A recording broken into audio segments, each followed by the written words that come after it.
All right, so this could be a little bit of a different lecture. We're just going to run through some cases, and I'll talk to everyone here about, my thought process, how I prepare for these cases, and then what we did, and then potential complications that can arise during the surgery. I was at Montefiore for a very long time. I came over to Westchester Medical Center about 2 years ago. For those of you that don't know New York all that well, Westchester Medical Center, we're just outside of New York City in one of the suburbs. We are a large tertiary care center, a regional trauma center. So we get a lot of crazy pathology that comes to us. We have feeder hospitals and a helicopter, and you can just imagine what we see. And I'm going to show you a flavor of that, as well as some of the more run-of-the-mill stuff. And I think the audience here, correct me if I'm wrong, Nikki, but it's mostly medical students, right? Okay. That's correct. That's correct. All right, good. So, and I'll give you guys some pointers about what to expect on your sub-I, what type of questions you're going to be asked, and then, ultimately when you match into neurosurgery, what you need to be thinking about when you're on call and talking with your attendings or with your senior residents. All right, so the first person, or the first case, 30-year-old male who complains of neck pain and arm pain, hands are clumsy, balance is poor.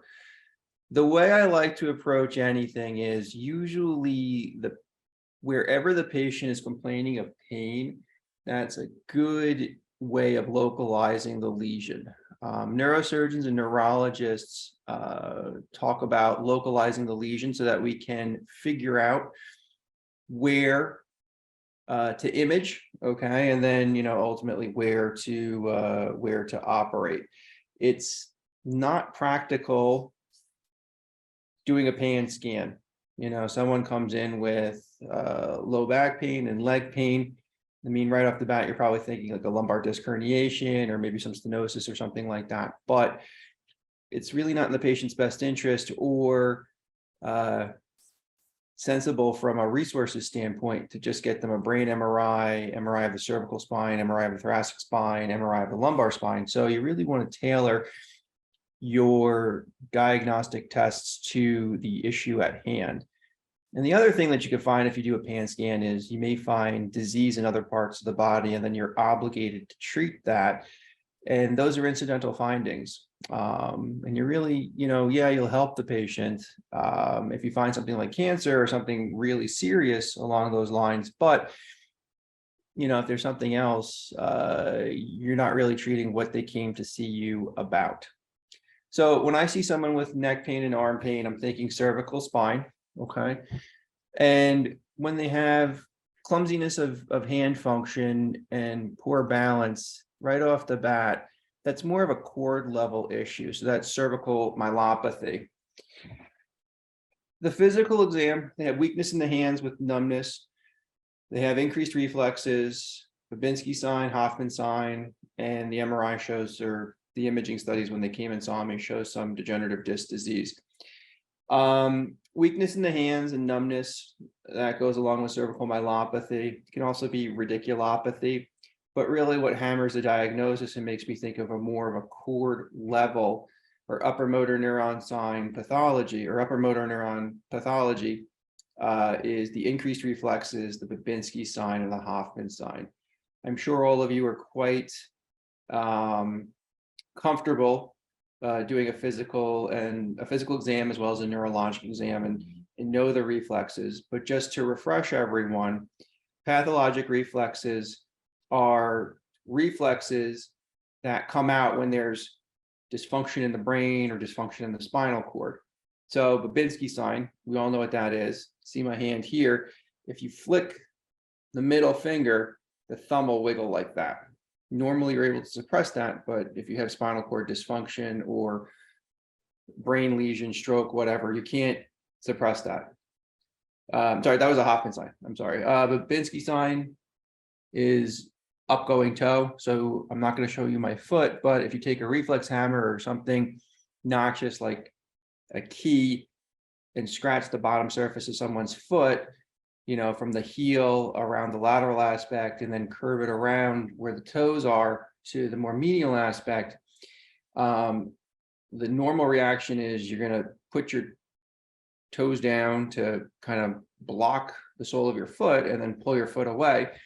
But if you have a Babinski sign, a positive Babinski sign, you will fan your toes out and expose more of the sole of your foot, just asking for more noxious stimulus. So that's a pathologic reflex.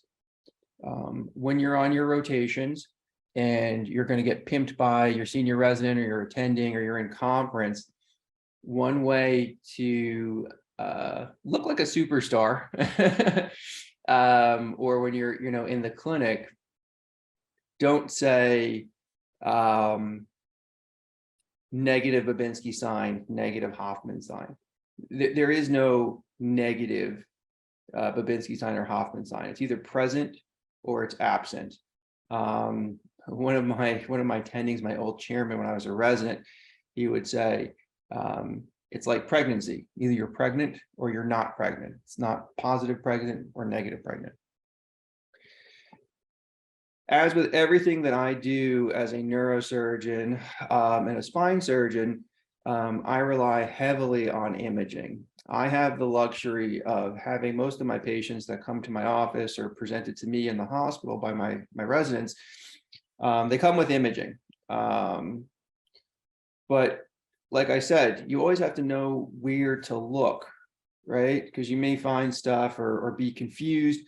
And the exam is so important, and the history is so important, and it leads you right to where you need to look. So here's a 30-year-old gentleman that was complaining of neck pain, had some signs of spinal cord compression, and lo and behold, what do we see here? This is a cervical spine. He has some straightening of his cervical spine. This is a T2 sagittal image. How is it, or why is it T2? How do I know? There is bright signal where CSF is, and CSF is water. So any type of water is bright, that's T2, okay? And then as you can see here, it really doesn't show up all that well, and I'm sorry about that. There's a disc bulge right here at the C3, C4 level, and you see some intramedullary signal within the spinal cord. Normally the spinal cord has a nice dark gray appearance and it's uniform throughout. However, right at the level where there's that disc herniation, there's bright signal, which is edema from the trauma of the spinal cord the trauma of the disc and osteophyte bumping and touching into the spinal cord. You can't just look at one projection of the MRI or reconstruction. So whenever you see something on sagittal cuts, you have to correlate it with your axial cuts, because sometimes the pathology on sagittal cut can be falsely magnified. What do I mean by that? Well, if you're going into parasagittal cuts and scrolling out laterally, you can see lots of disc bulges, osteophytes, and that sort of thing, and it may make the canal look like it's narrowed, but in actuality, it's not. So we correlate this with a axial cut right at that level, and this is a T2, again, axial T2 MRI image here. And as you can notice, the spinal cord is not oval shape, it's more triangular shaped.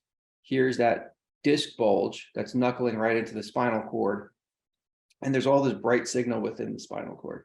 So this person is quite symptomatic from the stenosis from the disc herniation at this level. So how would you treat this? There's several different ways, and we'll go back to the MRI. You can treat this going anteriorly. You can do an anterior cervical discectomy infusion. You can do disc arthroplasty. Both of those surgeries will decompress the spinal canal, will take out that disc bulge that's causing stenosis and indenting the spinal cord. It'll also take away the osteophytes. And then with a ACDF, you put a small implant in the disc space, and you'll get fusion through the disc space from C3 down through C4. You can either lock it into place with integrated screws, you can put a plate over it.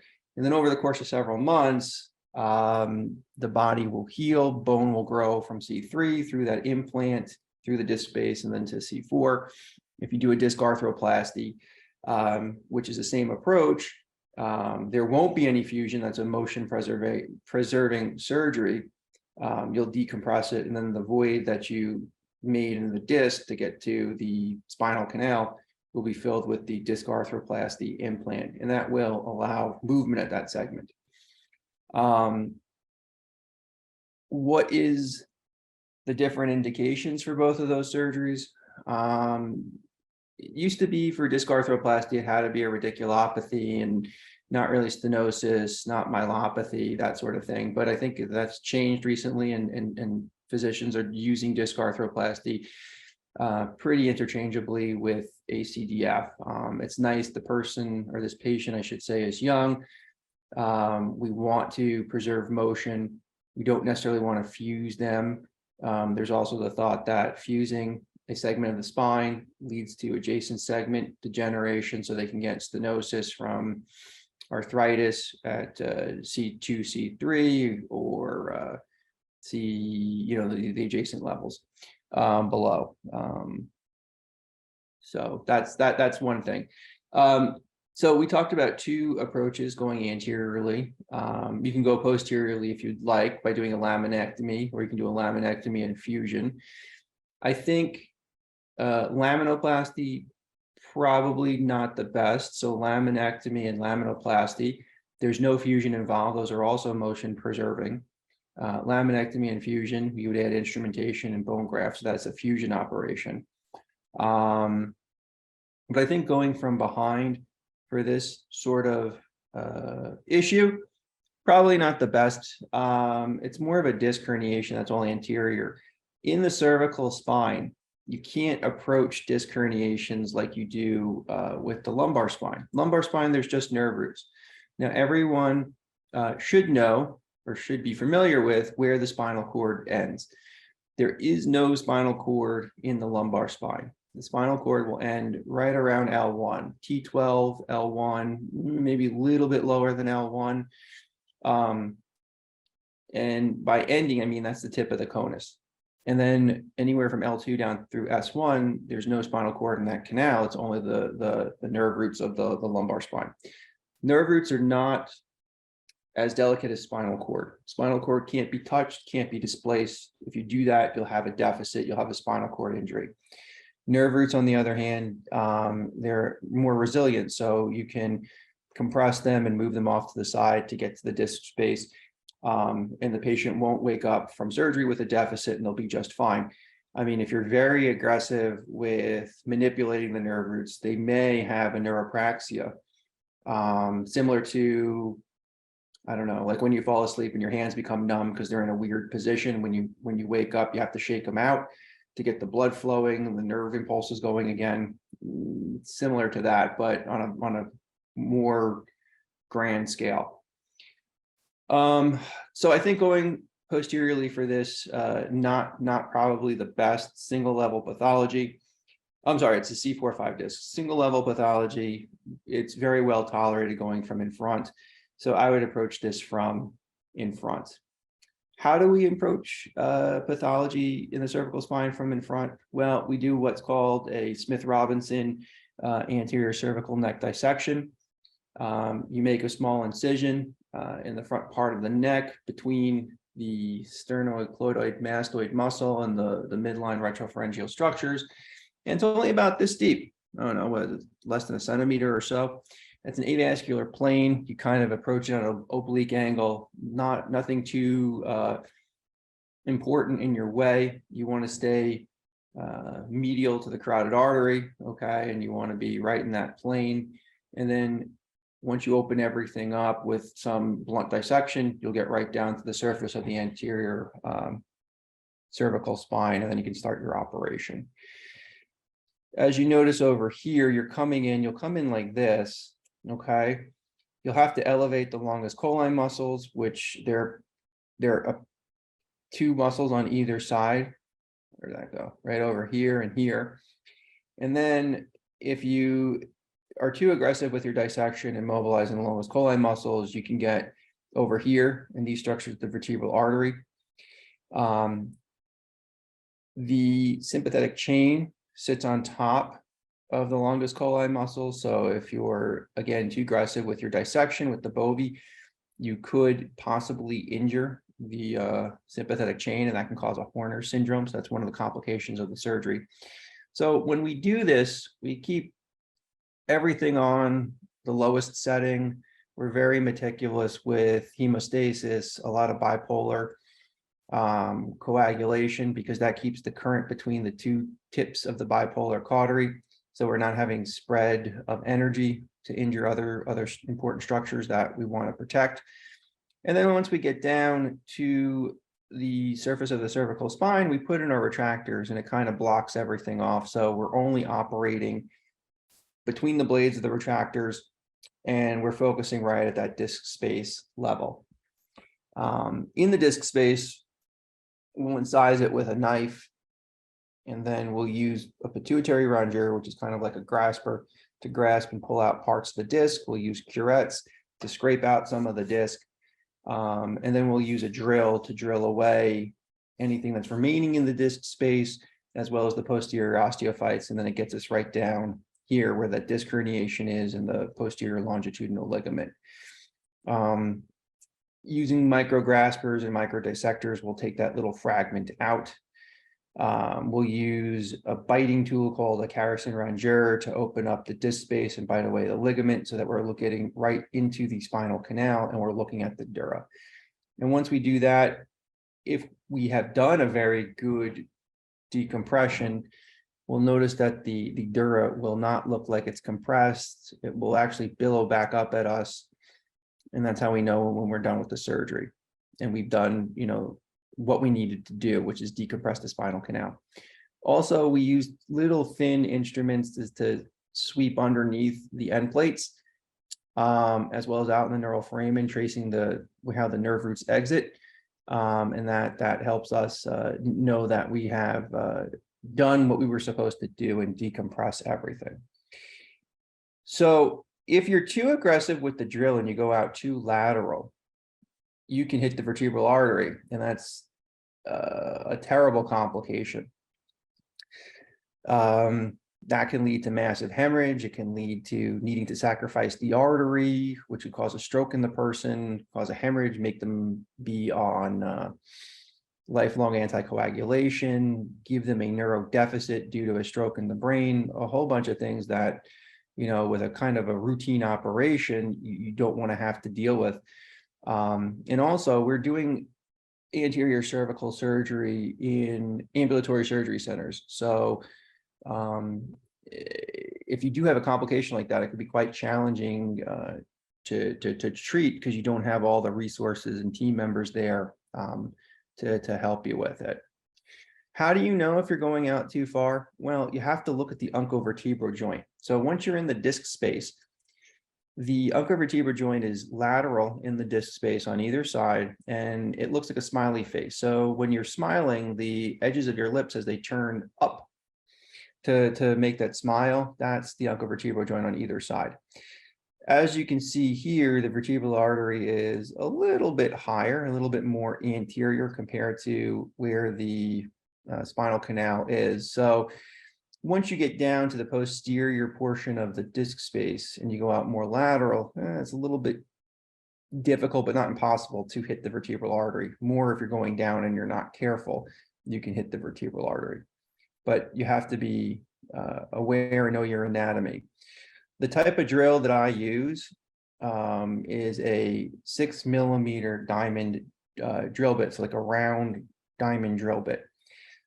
The rule of thumb is, if you can fit 3 of them in the disc space, you're pretty good, because 18 millimeters from here to here, that's usually pretty safe. If you go out further than 18 millimeters, then you're kind of running the risk of getting close to the vertebral artery. Also, if you're not sure where you are. Sometimes patients have degenerative arthritis with anterior osteophytes, and the anatomy is a little bit abnormal.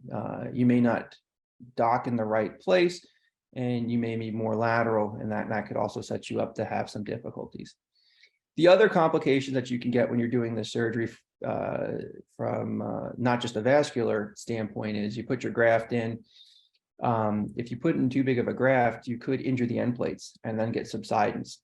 The end plates are the hard cortical bone around the vertebral body. They're very sturdy, so it's great to land your implant there because it could take the force of the implant. The implant is either solid bone or titanium, something that's hard. You don't want it up against the cancellous bone because then it can crush in to it and it's kind of like telescope in. And that's not good because that will not provide you with the indirect decompression, because if you put a large implant in, it stretches everything out and gives you some indirect decompression. Also, it makes it more difficult for it to fuse, and it's not as biomechanically sound. We also do anterior surgery to fix kyphosis. So this patient has a straight spine. If it was curved this way, that's more kyphotic. And that's an abnormal posture. So we can use implants to add back lordosis. And if you get subsidence, that will make it difficult to get that lordosis because the spine will telescope in, and you'll lose your deformity correction. So this is what it looked like. I used for this case, I used a standalone implant. And the nice thing about using a standalone implant is you don't have to worry about a plate. It's lower profile. It saves you the step of sizing the plate, doing some gardening, which is drilling away the anterior osteophytes to make the face of the vertebral bodies flush. And I'm not so sure that it helps decrease the rate or the risk of swallowing dysfunction. Patients always have some pre-vertebral or posterior pharyngeal swelling just from the dissection, but it sits in that disc space, and it's nice, and it can be recessed, so it could help. But here, just a single level pathology. We have the implant in there. It's wedging the disc space open. It allowed me to decompress everything, and it got the job done. With myelopathy in a young person, if the symptoms are mild, has a good prognosis of letting them recover and hopefully recover and reverse whatever neurologic deficit they presented with. Does anybody have any questions? No? Okay. So here's an interesting case. This is one of the first cases that I did when I was in practice. It's a young person, 40-year-old, who has colon cancer. His main complaint was terrible back pain and trouble walking. And it was more lower back, not kind of in the middle, but more lower back. On exam, he had urinary retention, severe weakness in both legs, numbness and tingling, and he had diminished reflexes. So when someone has diminished reflexes, that's significant for some nerve root involvement. So that's a lower motor neuron sign. Whenever you have a person that has a history of cancer and they complain of severe pain in their spine, you have to think of metastatic disease. And what I teach my residents is any person that has a history of cancer, if they have any type of spine issue, it could be degenerative, but metastatic disease is much, or I shouldn't say much, is high on the differential as well. Same thing when we see someone that has a history of cancer and they present to us with headaches. It could be migraine, it could be something else, but you have to have a high suspicion that there is a met to the brain that could be causing the problem, and they need to be thoroughly evaluated because that's something you do not want to miss. What types of cancer are more common with the central nervous system? What type of mets?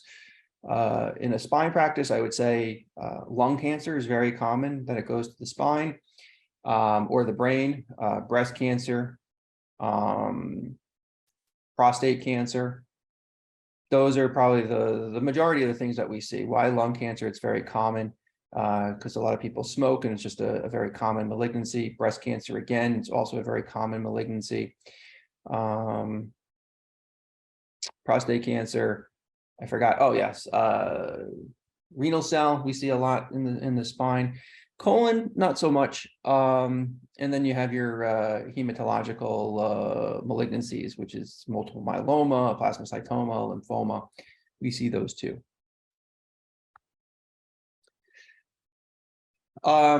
This is this is quite a large tumor with involvement of the lumbar spine. L4 and L3 are involved, and you can see this is a parasagittal cut.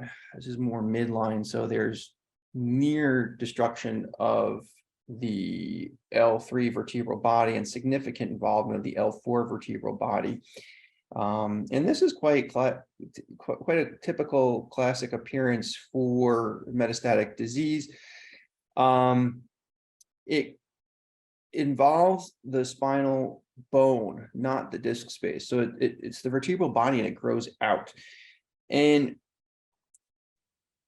when I was in training and I wasn't so familiar with the different pathologies and how they present and how they look radiographically, you know, this could be also mistaken for something like infection, but infection is lower down in the differential because it's not at the disc space level, it's at the vertebral body level, and it's growing out of the vertebral body itself. And as you'll see on CAT scan here, it involves the pedicles and the posterior elements. I don't have an axial cut to show you, but you could see it's involving, do you see my pointer or my cursor?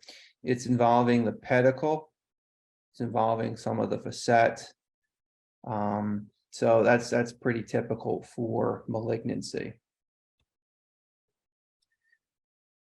There's a significant component that's in the paraspinal region. Here's the psoas muscle. So it's going into the right psoas muscle.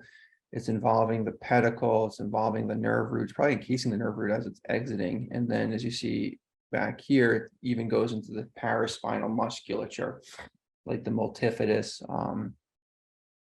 I think that's the multifidus. It's been a long time since I learned or I studied the anatomy of the paraspinal muscles. It's more surgical anatomy that I deal with. All right, there's the paraspinal muscles. We just have to do a subperiosteal dissection. So we don't dissect them out individually. We just elevate them as a group.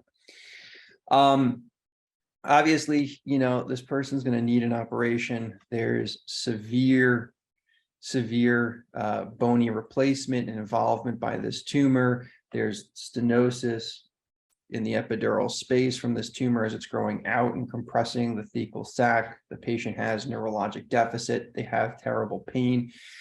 Those are all indications to treat this.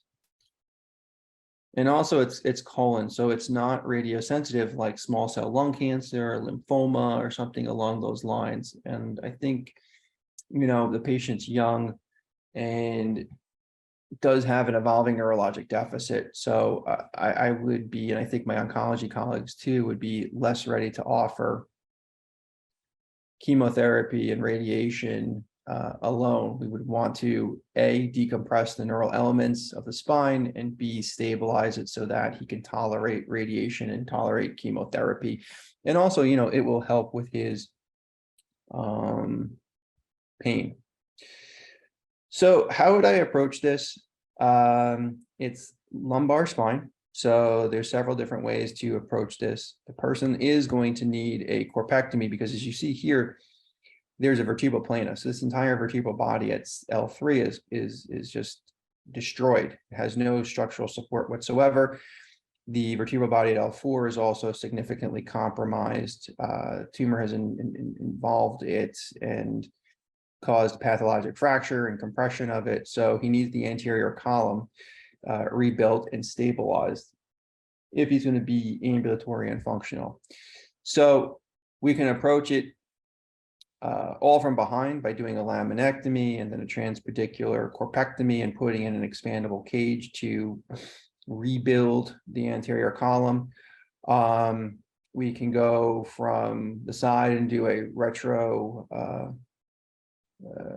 retroperitoneal exposure, do like a shark bite. So they would do an incision and have a vascular surgeon do that, similar to what they would do when they do like a kidney surgery or a kidney transplant.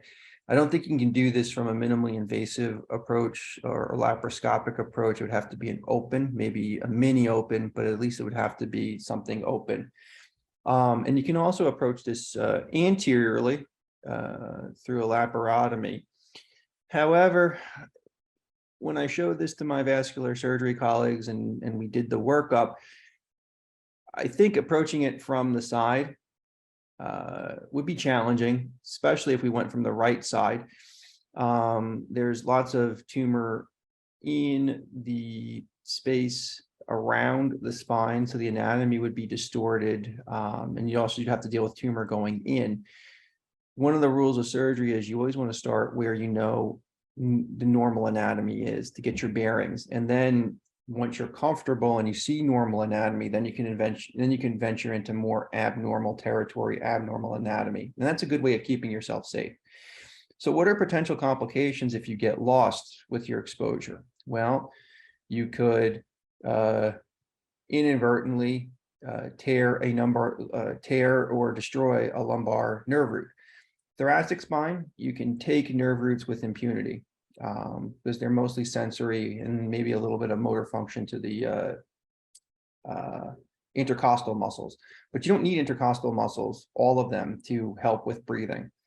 In the lumbar region, all those nerve roots go to the legs and serve some function. So you would have a deficit, a noticeable deficit. It would affect your quality of life, first off, and how you walk, which is why your quality of life would be affected. So going from the side, very challenging. You may get into the lumbar plexus, which would be disastrous because everything is all displaced by the tumor. You wouldn't know where normal anatomy is. You could also venture more anteriorly with your approach and get into the peritoneal cavity, and then you have bowel, you have ureter, you have kidney, or I shouldn't say kidney, that's retroperitoneal, but you would have bowel and ureter and other stuff like that that you wouldn't want to deal with because it would be quite dangerous if it gets injured. And then coming from in front, there's displacement of the vessels. They could be injured. It's a little bit higher up above the bifurcation, so the great vessels are more difficult to navigate and dissect off the front part of the spine and retract, so you can do your exposure or get down to where you need to place your instrumentation and do your surgery. So for all of those reasons, I decided to approach this all posteriorly. So once you make up your mind that you're going to go all from behind, what do you need to do? And I'm sorry I'm jumping back and forth, but picture's worth 1,000 words. So if you're going to go from behind, you need to do a laminectomy, take off the posterior elements, decompress the back part of the spinal canal, and give some space for the nerves to float back. That's one. Second thing, what you need to do is you need to be able to get to the anterior column, and you can do that by taking out the pedicle here and taking out the pedicle there, and that will automatically get you lateral and ventral enough where you can start seeing the vertebral body. And if you dissect out a little bit more lateral, it will give you more of an oblique trajectory, and you can definitely drill away and remove the affected vertebral bodies. Once you clear out enough space ventrally and decompress ventrally, then you can put in a cage. The challenging thing about putting in a cage from behind in the lumbar spine is, again, you can't sacrifice the nerve roots and you can't put a lot of pressure on them because you can tear them, you can injure them, and then the patient's going to have a deficit. And that's the whole reason why you're going in front with normal or virgin territory, so that you can prevent that from happening. So I use an expandable cage. It starts off small, you can expand it up, and then you can restore some height that's already been lost by the tumor, and then you can put them back into more normal alignment. Once you decompress and you put your cage in, then you have to figure out, well, what are you going to do to lock them down? With tumor surgery, the old school of thought was, well, it really doesn't matter about spinal alignment, just lock them in place with pedicle screws, 2 up, 2 down, 3 up, 3 down, that's all fine. But now with treatments that we have for cancer that are much better, these patients are living a whole lot longer. So we have to be more aware of spinal alignment and treat this like a deformity case, because yeah, they are living longer. So we don't want to set them up to have a flat back syndrome, which can lead to pain or lead to hardware failure, that sort of thing. We want to try to prevent that. So they're doing a lot of research now on that with these patients and their quality of life, because we're following them out longer. So we want to see, is it really that, we need to treat them like deformity patients and respect spinal alignment and pelvic parameters and that sort of thing? Or is it okay to treat them, just lock them in place and be done with it? We'll have to see. But I think more and more surgeons are leaning towards maintaining normal alignment in the spine with their surgeries. So as you can see here, I put an expandable cage, and I did more than 2 up and 2 down. I think I probably would have been pretty safe just doing 2 up and 2 down, but I felt that the guy was young, he was going to be pretty ambulatory, and I just wanted to lock him in place. Probably a little bit of overkill, but in this sort of situation, I don't think anybody would fault me for being aggressive. One thing that I'm not happy about with his alignment is it looks like we did not give him enough lumbar lordosis, and he's kind of pitched forward and kind of made his back flat. I think in the future that can set him up for some issues. However, after surgery, his back pain significantly improved and he was able to walk again comfortably. So, you have to weigh that against, a perfect X-ray with how the patient's doing clinically. We all want to see the X-rays perfect, and we all want to be, high-fiving that we did such a great job restoring the alignment. However, more of the clinical response, I think, in this person is what we're going for. So what's a potential complication that we could see with these patients? We don't reuse their bone. We don't get local autograft from where we do the decompression, since it's involved with the tumor. And the thought is, well, if you recycle the bone, you're not really taking away cancer or the tumor, you're just seeding it throughout your operative site. So we don't use that. We use either cadaver bone, we use some bone extenders, and we really rely on the instrumentation to provide the stability. Over time, the patients may fuse, but usually their fusion is not as robust as someone that's healthy, because they've had chemotherapy, they've had radiation, and those treatments prevent the bone from healing robustly or as quickly.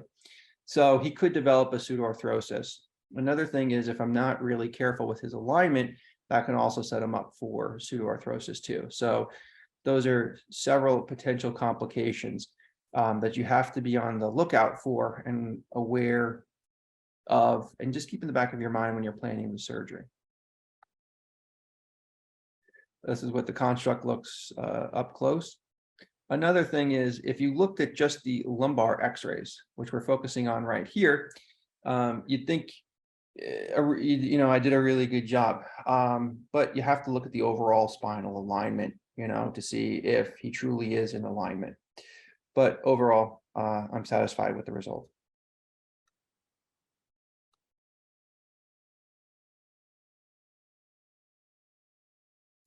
This is an interesting case. This was a laborer that that fell down. He was on a roof and fell off the roof, and he came in as a trauma. Severe low back pain with bilateral foot drop, non-focal exam other than the foot drop. And this is what the MRI showed. This is not a traumatic injury. This is a long-standing injury that he had. So when we looked at it, we were a little bit confused and, talked with the patient some more. We always had some back pain and difficulty with his foot function. And it's because of this high-grade spondylolisthesis. So, you get spondylolisthesis at L4, L5, or L5S1. Those are two very common areas. And depending on what type of spondylolisthesis it is, it could be congenital, it could be traumatic, it can be degenerative. This is not traumatic. This is more congenital and degenerative. His pars was elongated, so it set him up to having problems. And just over time, it started to fatigue, and then his L5 started to slip forward on the S1. So this is not acute. What's misleading here is that it looks like the spinal canal is wide open, except for this one little area over here. And then if you look at this, the axial cuts, the spinal canal looks very capacious. It's not, it's just the way the cuts are. What you'll notice here is the neural foramen where L5 exits. Now remember, in the lumbar spine and thoracic spine, the nerve roots exit below the pedicle, and if it's an L4, L5 level, it's the L4 nerve that exits. L5S1 is the L5 nerve that exits, as opposed to in the cervical spine. But this is where the nerve is getting pinched, and that can cause foot drop. L5 innervates EHL. It also innervates a little bit of tib ant. So those are two important muscle groups that are involved with dorsiflexion of the foot. Now, if it was an L5S1 disc herniation, discs are paracentral, so they hit or they affect the descending nerve root, not the traversing nerve root. So that would be more of an S1 type of deficit. An S1 deficit causes plantar flexion weakness. Also, you see here that the pedicle of L5 is small, it's atretic. That signifies to me that this is a long-standing process, been going on for a while, so it's not an acute issue. And also here, he has pars fractures. Excuse me, they're well corticated, so that's also not something that would be an acute injury. All in all, this is a long-standing degenerative problem that the trauma just kind of forced us to evaluate and bring it to our attention. So how would I approach this? Well, a couple of different ways. You can go from in front and do an anterior lumbar interbody fusion, an ALIF, and then put in screws from behind. You can do an all posterior approach with a laminectomy and fusion. L5S1 is a difficult level to do a lateral, but you can do an anterior to psoas approach, which is an oblique kind of a combination between a lateral and an anterior approach. However, in this person, it's not ideal because with an anterior approach, L5 is overhanging the disc space, and it'll be very difficult to get in there and wedge it open with an implant. And also, it's so much of a high-grade spondylolisthesis that you're not going to be able to reduce this person from an anterior approach. He's probably going to be very stiff and going to be very difficult to reduce him without doing some sort of osteotomy and reduction maneuvers, and usually that's best done supine. So I think going from in front from an anterior approach is not ideal, not safe, and you're not going to get the job done, so to say. So I would approach this all from behind. So what are the technical considerations? The pedicles at L5 are abnormally small, so you're not going to be able to get in good fixation there. There's not much overlap of the end plates at L5 on S1, so it's going to be difficult to get an interbody in there. And also, if you look at how the pelvis is, or the sacrum is sloped, and how L5 is, there's not much space to put an interbody device to get an interbody arthrodesis. Now, why are we doing interbody arthrodesis with T lifts and A lifts and laterals and all that? Well, for several reasons. You get most of your fusion through the disc space if you do an interbody, because you have great fusion surface. And also the technology of the implants, porous metal and trabecular metal and all that stuff, even with PEEK or bone, it's great surface for the bones to grow into and make a solid fusion mass. Intertransverse, where you lay bone graft down in the lateral gutters posteriorly next to the screws. I mean, it's a large area that the bone cells have to grow into in order to fuse. It could be kind of wimpy, not give you a great fusion surface or a great amount of bone that will form there. So usually you get a very robust fusion if you go from in front, and that's why people like interbody. And also you can do deformity correction because you get a lot of correction of the alignment through the disc space with the different implants. So I think treating it from in front, like I said, technically challenging, and you're probably not going to be able to reduce it properly and get a good implant in there. It'd probably be dangerous. I would approach this all from behind. I would try my best to reduce it with instrumentation. I think putting in pedicle screws at L5 and S1 alone, just for that one level, probably not the best because there's a lot of force and you want to kind of spread the forces out over a longer segment. Also, you kind of want to get to a more neutral alignment to have as your ending point for your construct. That way it'll also decrease the stress on the screws. What about my implant? I don't think I can get an interbody in here. I could do something like a sacral dome osteotomy where I shave down part of the sacrum, loosen everything up, do some reduction maneuvers, and then hopefully that would give me a better surface to put in my graft to get an interbody arthrodesis. However, I really don't think that that's all that necessary. What is the main goal of the operation? The gentleman has compression of the exiting L5 nerve roots bilaterally from his spondylolisthesis, and it's causing his foot weakness. So the goal of surgery in my mind, I'm a neurosurgeon, is decompress the neural elements. So I went in, I did a laminectomy, and then I did bilateral facetectomies, took out the entire facet joint here and the facet joint on the opposite side. And that basically unroofed the neural foramen. And then I skeletonized the exiting nerve roots to make sure that there was no pressure from any remaining bone, ligament, or soft tissue. And once done, the nerves looked very nice and relaxed.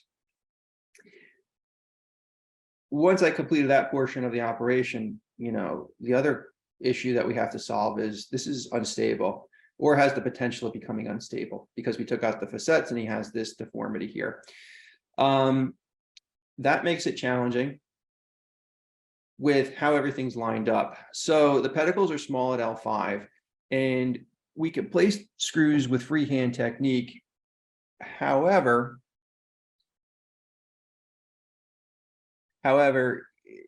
we have navigation, we have robotics. It's much easier to rely on the help of technology. So I think navigated screws to navigate those small pedicles at L5.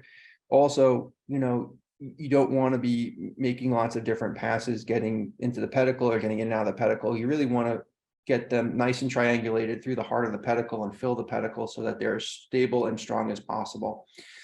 So I placed screws from L4 down through S1. A potential complication that you can see here is because there's a high-grade spondy and everything is shifted forward compared to the sacrum, if you put your screws in without leaving them proud and keep them kind of low, very difficult to bend your rod up and have it hook into the construct. So I intentionally left my screws proud at L4 and L5 so that they would sit nicely with the sacral screws and I can lock them all together. Maybe I could have gone a little bit bigger by including L3 because it seems more like it's parallel to the floor when he's standing.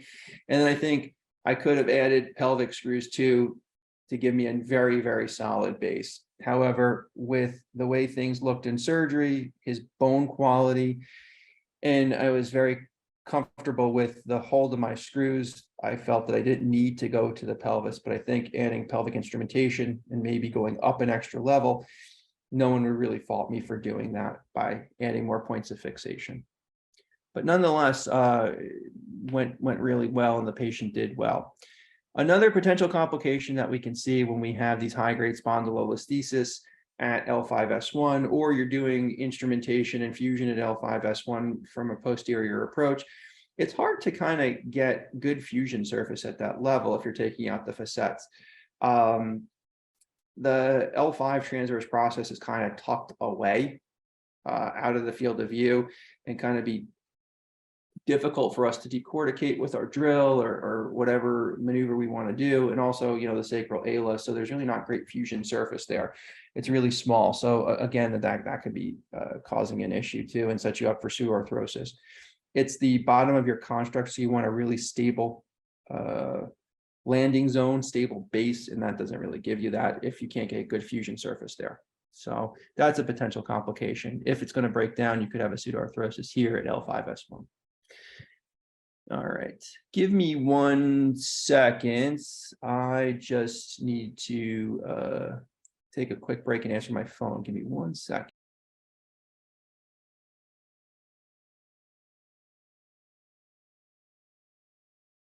If anybody has any questions for Dr. Kinon, feel free to use the Q&A function, and we'll make sure to get to those at the end. Thanks.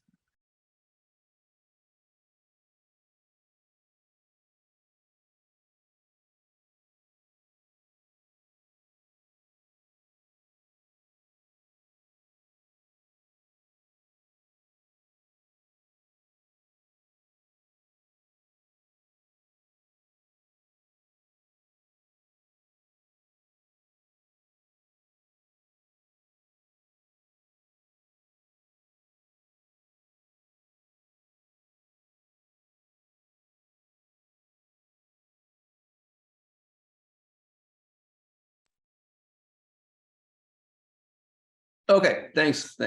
I'm actually on call today, so I had to answer a phone call. Here's an interesting case, and it's a common thing that you'll see in practice. It's a 35-year-old male who was a construction worker who lifted a heavy object and developed severe back pain and bilateral leg pain with some sphincter dysfunction and numbness of his genitals.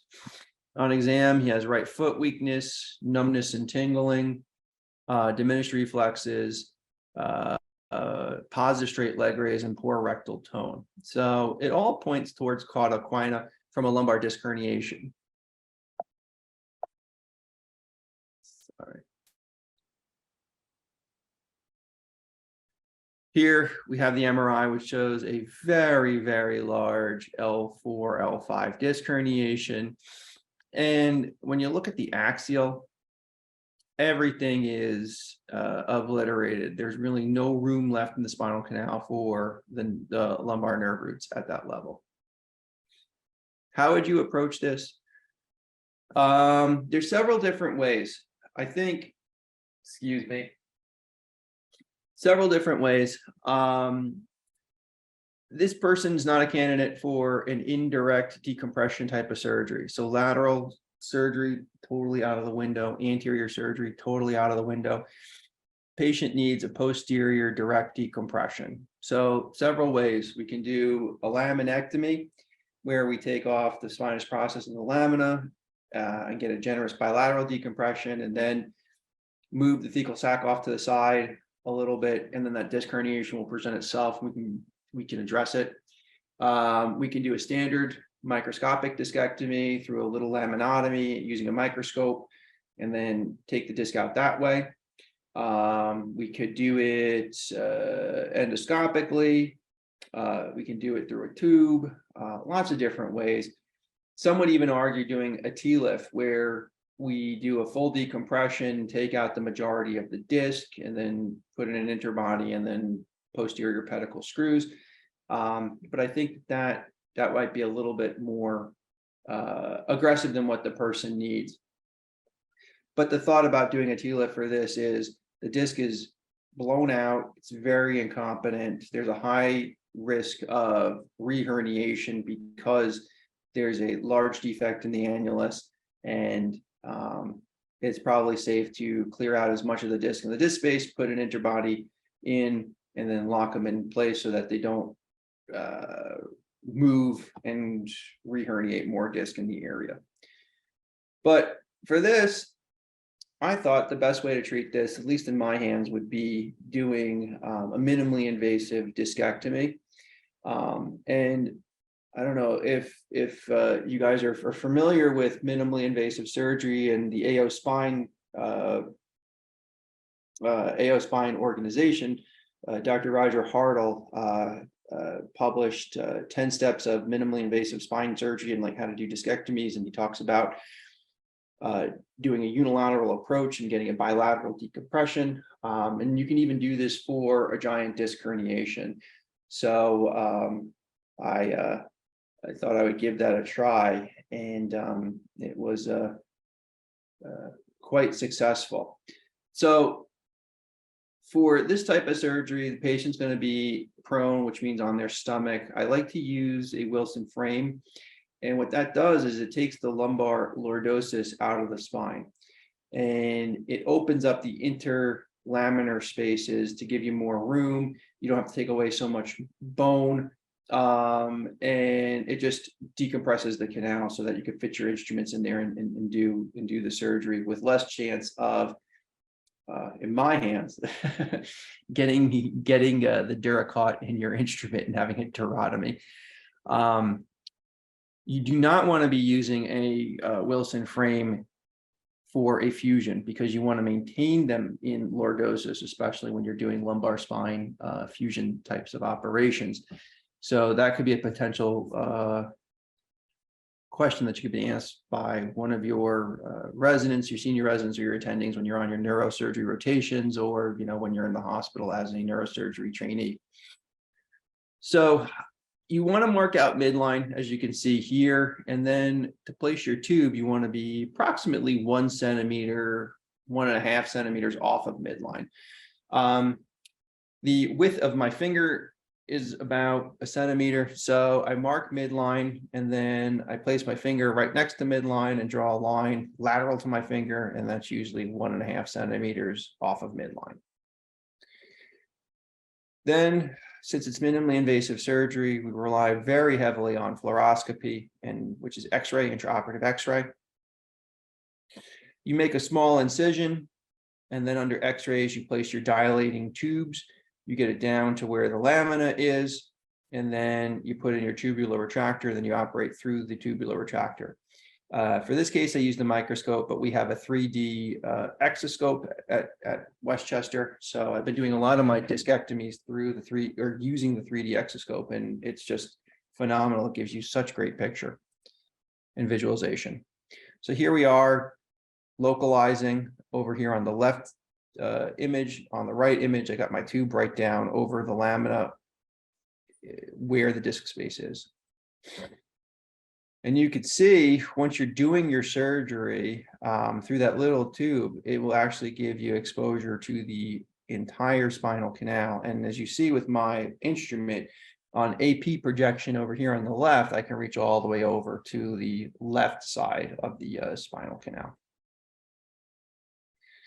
With these large discs, there's a big annular defect, a large fragment is there. Once you unroof it and you move the thecal sac over, usually the large disc herniation presents itself, and it's pretty routine, clearing out as much of it as possible. Doesn't give you much trouble. Patient did great after surgery, and I was able to get them a postoperative MRI. So you see here on the left, the entire disc herniation that was filling the spinal canal has been removed. The spinal canal is nice and decompressed and looks normal. And then here on the right, you can see where the tube was because there's some fluid and bright signal here, but there's no pressure on the thecal sac. You're allowed to drill away and remove some of the medial facet joint up to a third or a half without destabilizing the spine. So we were able to do that to give us better exposure.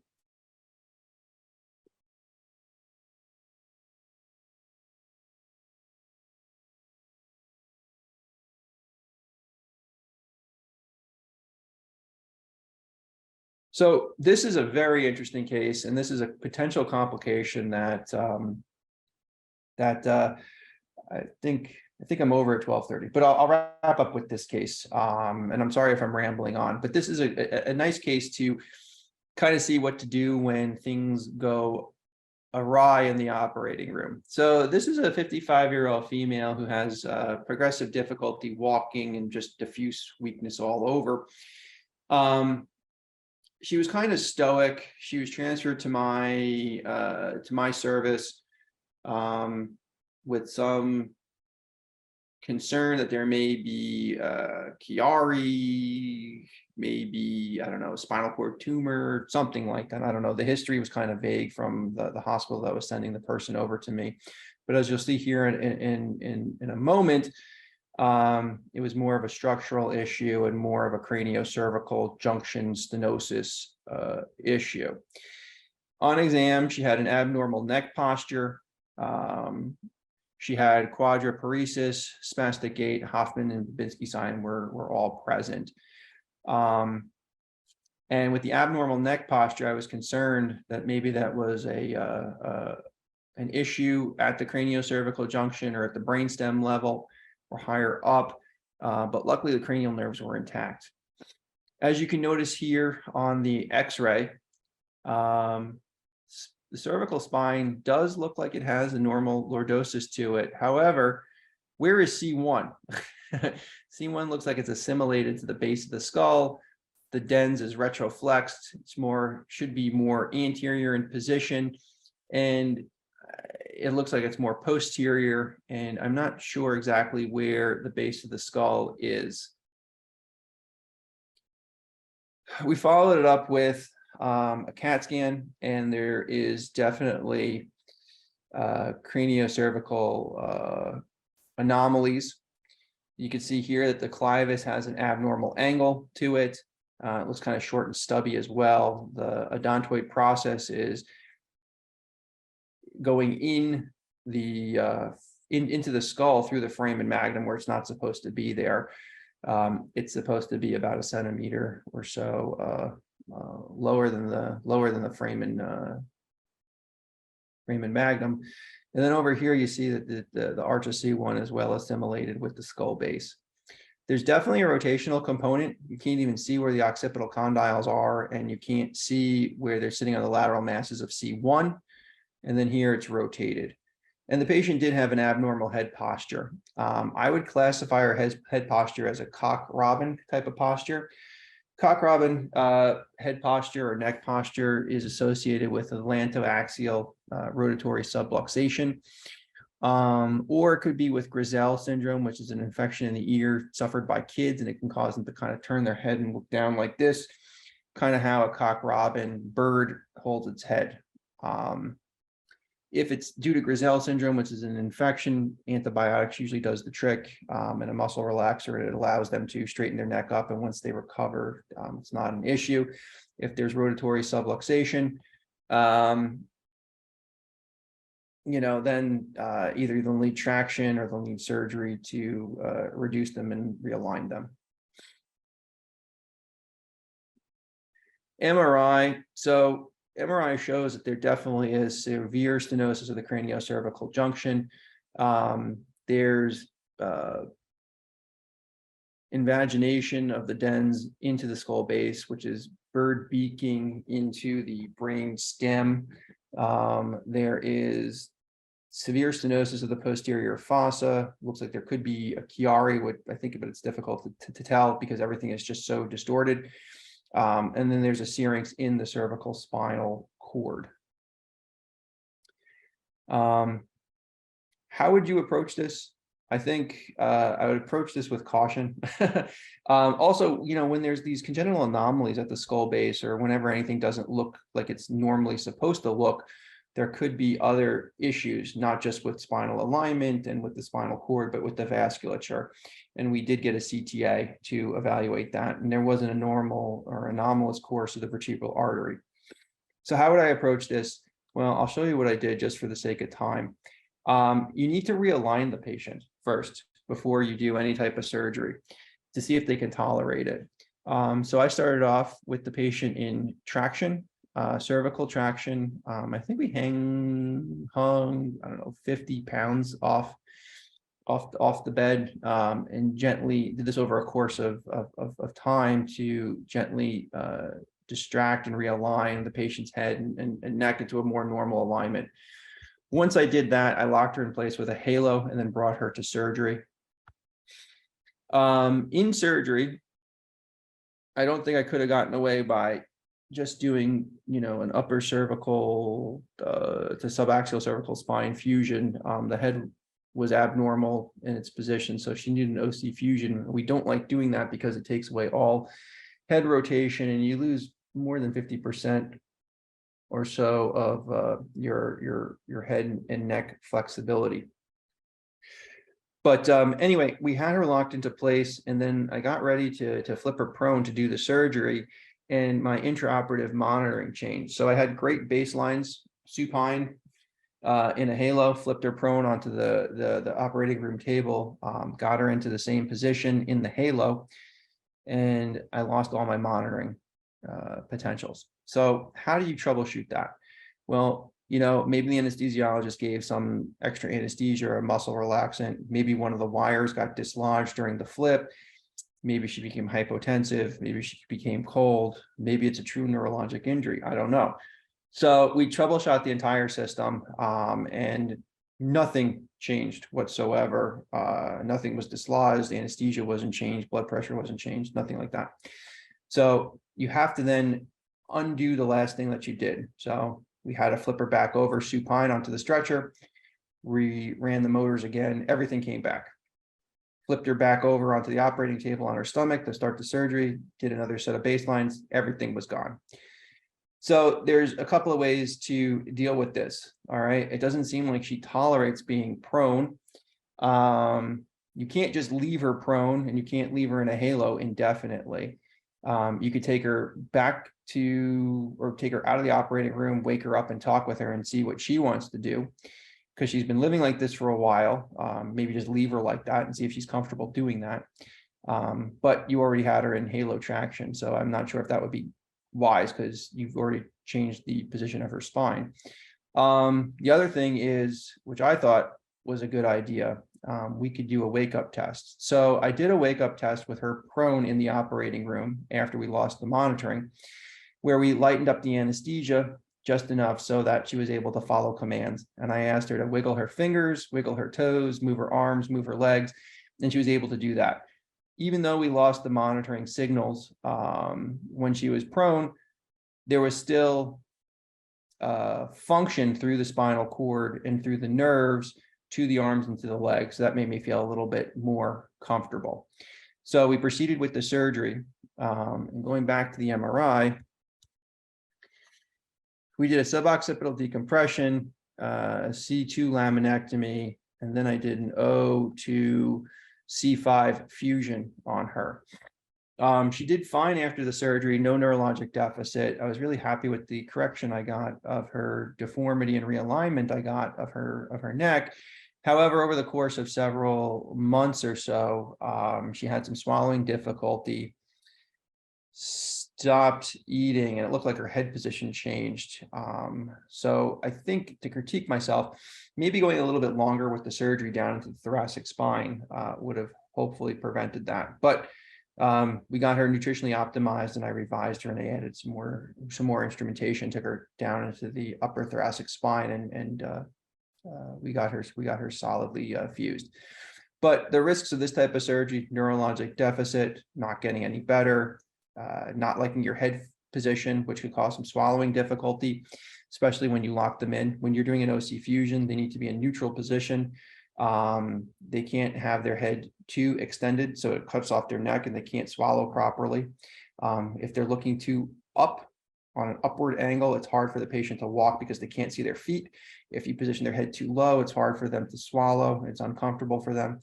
So really maintaining them in as a ideal or anatomic position as possible is the way to go. And I think that's the biggest thing for doing these OC fusions. Also not fusing properly either. So Nikki, I think I'm over. It's okay. We actually, you're totally fine, because we unfortunately can't do our next session as somebody had some clinical obligations. But if you have a little bit of time for some discussion or questions from the participants, that would be great. Okay, sure. Does anybody have any questions? I'm happy to answer anything. I had a question about the metastatic cancer case that you were talking about. When you go in to stabilize the spine and remove the tumor, do you do any kind of implants of chemotherapeutic drugs or anything of that nature to sort of treat the remaining tissue, or is it more about just removing the malignancy and stabilizing the spine? That's a great question. Because I know that they do implant little radiation seeds or chemotherapy. They can put in a pump or something like that. To my knowledge, for spine, we don't do that. Really, the goal when we go in there is decompress as much of the nerves as you can, and then provide stability with your implants and your fusion. I think with oncology, spinal oncology surgery, it's moved much more away from treating this problem surgically to giving enough space so that you can get focused radiation. You can give a hefty dose to the tumor and spare the core or spare the nerves. So that's the job of the surgeon, and then provide stability, because the tumor destabilizes the spine. Once you treat the cancer and the tumor's under control and it starts to regress, then the stability of the spine comes back. But right off the bat, there's instability there, and that's what's causing a lot of the discomfort to the patient. Now, with brain tumor surgery, there's different things. I mean, they can put in gliadel wafers to give chemotherapy. We're looking at GammaTile, which seems to be, just a great thing, where they do the resection and then they line the tumor resection cavity in the brain with these little pieces. It looks like pieces of like gel foam that are impregnated with radioactive. I think it's like radioactive beads or something like that. And it's like getting stereotactic radiosurgery to the resection cavity, a boost to it. So the patients don't have to come back to the hospital to get radiation treatments. The results look pretty promising. And one of my colleagues at Westchester is actually involved, I think, in some clinical trials looking at that.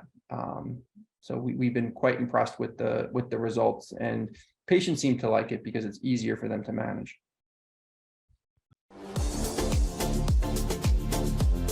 Hey everyone, Ryan Rad here from neurosurgerytraining.org. If you like that video, subscribe and donate to keep our content available for medical students across the world.